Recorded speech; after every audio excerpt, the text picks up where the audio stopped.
Welcome to the 3 C's of Social Emotional Learning Podcast, Episode 8. Social media, stop bothering me. I'm Glenn W. Hunter, Board Chair of Touchstone Youth Resource Services. It's a nonprofit organization based out of Nashville, Tennessee, where we bring local communities and youth social emotional learning programs that equip them so that they're able to have the tools to manage the harsh and destructive influences that really plague their world. The result is to contribute to building stronger communities, better people, and more functional youngsters. And the best part of that is the respect and personal development that they get. This is our subject matter expert, Shor Denny of Community Now. Shor, what's going on? Everything, especially social media. So with that as an entrance, social media just is so broad, but how does it impact mental health? Well, there are two sides. It's going to be a pro and a con. So on the pro side, we're talking about positivity first. There are a lot of things that the social media does for us.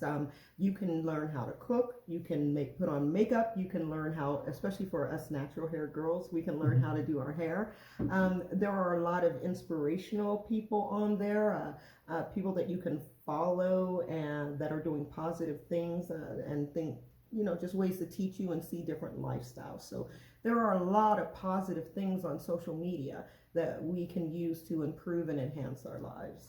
When you talk about improving and enhancing your lives and social media, especially with regards to our younger people, what are some of the influences that they get quickly that actually enhances their self-esteem?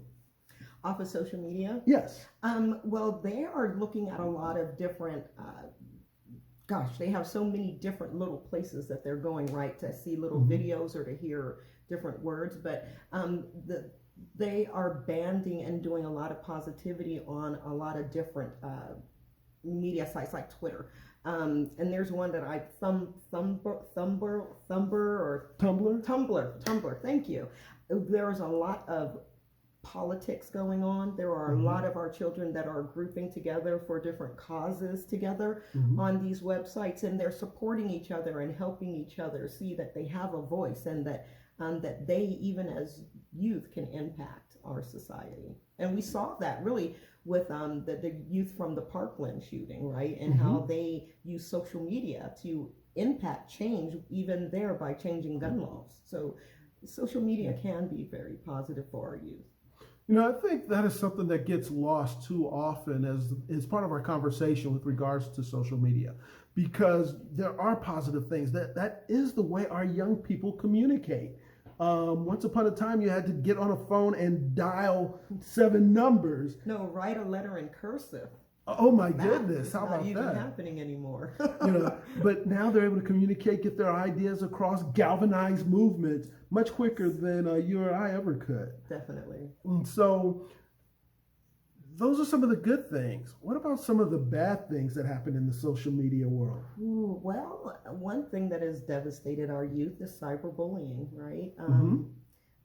A lot of adults don't understand why it impacts our youth so much that they get bullied on social media, and why our youth are killing themselves because of it. And what it really comes down to is it's never ending. When I was a youth, I was bullied all through school, but when I went home, I had a break, right? The weekends, I was free, right? It was when I went to school that I was in danger, or that I got harmed, or, they talked about me or whatever they did.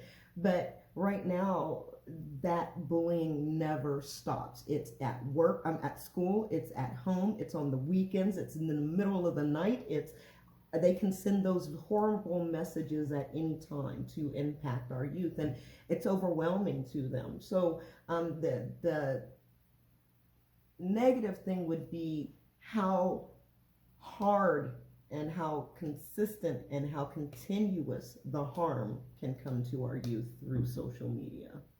Well, I think that's an interesting point that you bring out, the barrage of input and inputs that come as a result of this 24/7 cycle. Yes. You have young people, and I've heard of it, they wake up, first thing in the morning, I got to go see what my status is, or I have to go and see how I'm communicating, or how many hits I received on Instagram. And then there's an instance of bullying in front of you. So that first image of the day could literally go either way. Exactly. And what do you think that does, to the psyche of our youth as they're growing up in that world? Well, it means that they put a lot of their personal worth on the line and giving it to someone else to say if they are worthy or not, right? So unless they get a like, then they feel that if they didn't get a like, that they are worth nothing, and that like means that I have value. So it would be going to social emotional learning and using skills to build self-esteem, to build personal awareness and self-motivation, those types of things.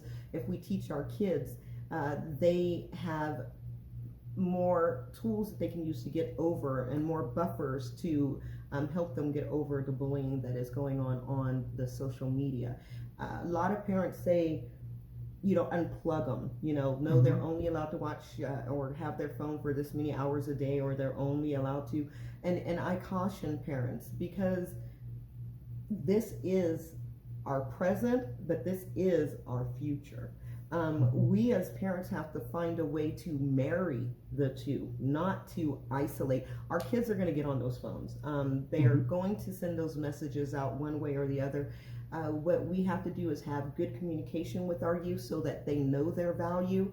We need to check up on our youth to see what sites they're going on and let them know that we're checking up. Oh, I'll be looking at who you're talking to. Another thing that you can do is, while they're talking to people, you can come in and start talking to the people with them.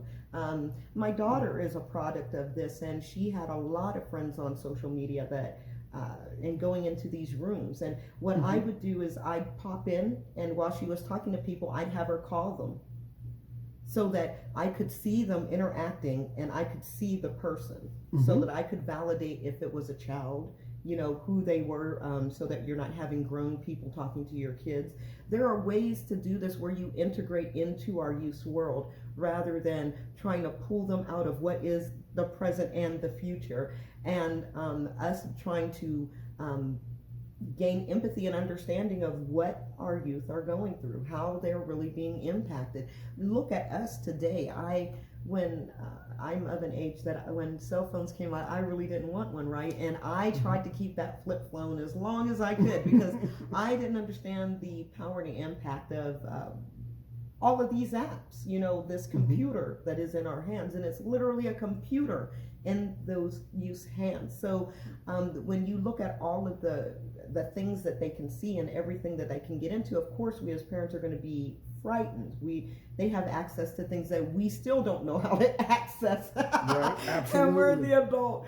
So again, it comes with communication, with letting your youth know that they are valued by you, helping them see their value within the community by volunteering, doing different things like that, and just being there with them, having that open dialogue really does help with cyberbullying and a lot of negativity that goes on.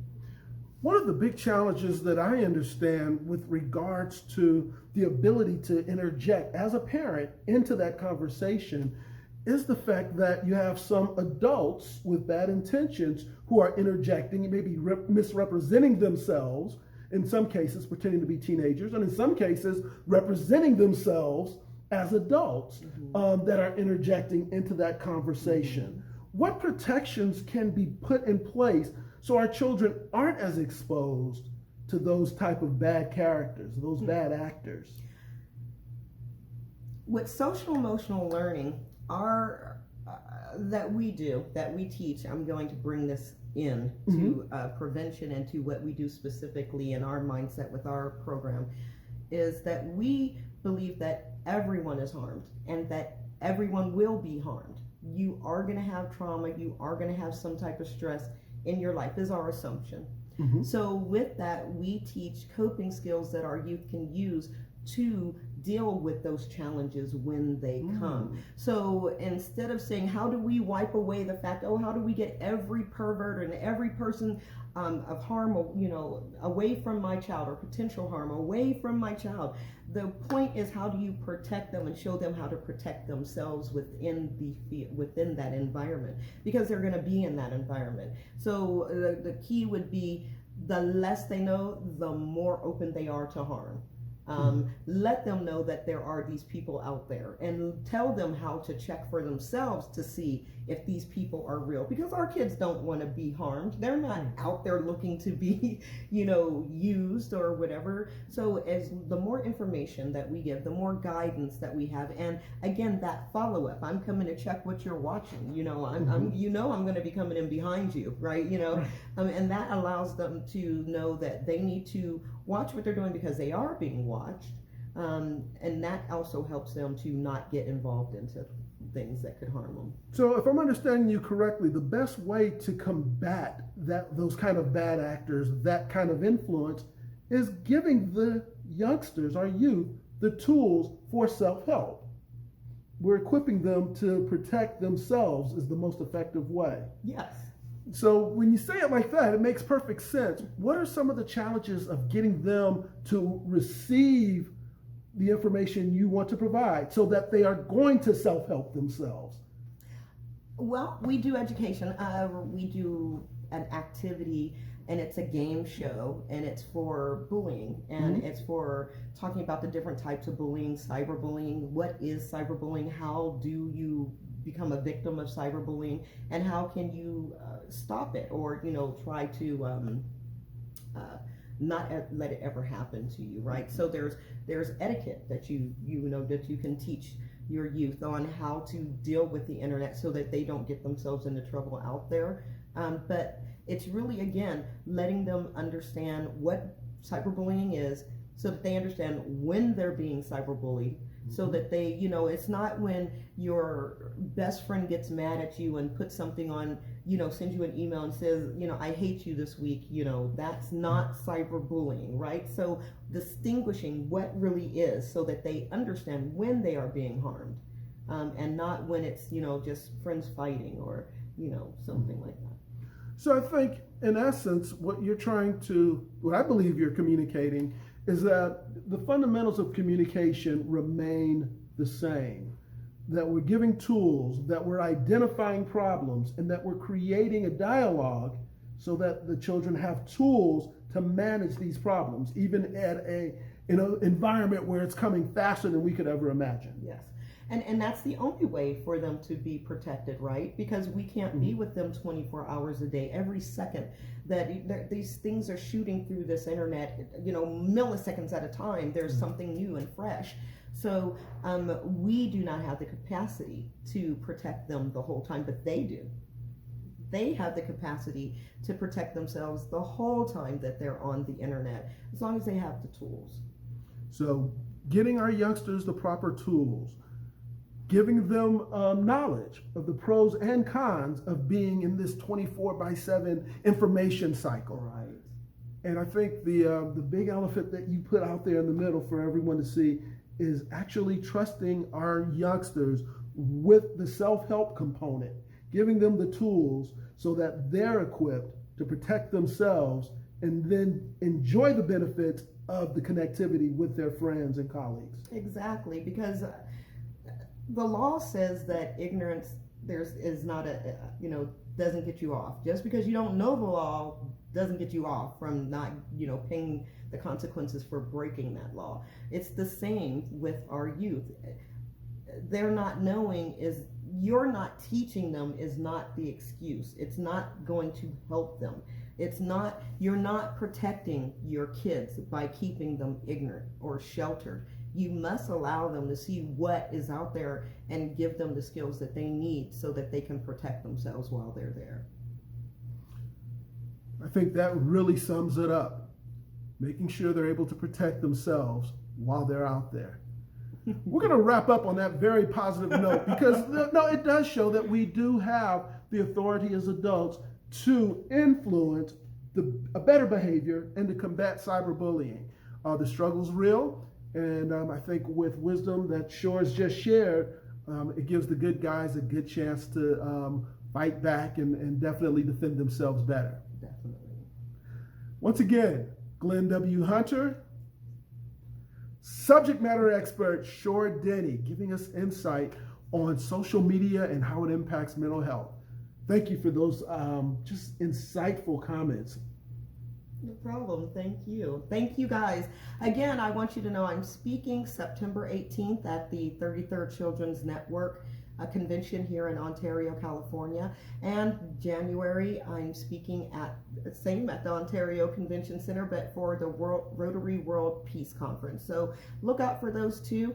Please remember to subscribe, like us, and share this with everyone so that we can all start seeing how we can protect ourselves and our youth. And let's not lose track of the fact that this is a dialogue. We have the benefit of Shor and her experience on the front lines. Give her ideas, challenge her. So again, use the social media outreach that we have. Go to the website go to our YouTube channel and give us questions that you want answers to. Again, have a safe week. We look forward to talking to you again soon. This podcast is brought to you by Coach G SAT Training. Coach G provides secret tools and tips to high school students to maximize their performance on their SAT and ACT college prep exams. Remember, scores equal scholarships. Call 951-364-3222 to learn how to get started to earn a spot at the college of your choice.